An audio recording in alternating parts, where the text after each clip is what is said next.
Opisyal na pong nagsisimula ang pagpapalabas sa sinihan ng mga entries sa Metro Manila Film Festival.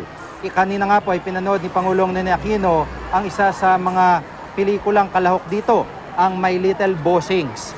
Tampok sa pelikula ang kanyang pamangkin na si Bimbi, kapatid na si Chris, child star na si Riza May Dizon at Eat Bulaga host na si Vic Soto.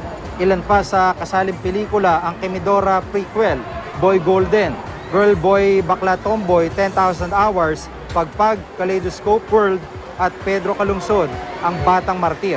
Samantala, nag-inspeksyon naman ang Optical Media Board sa isang mall sa Quezon City. Pinaalalahanan nila mga gwardiya na mahigpit na pinagbabawal ang pagkakuha ng video sa mga pelikula sa loob ng sinehan. Pagkatapos po nito ay dumiretso sila sa Quiapo. Taliwas sa mga napabalita dati, cleared naman ang lugar at wala silang nakitang nagbebenta ng mga piniratang pelikula.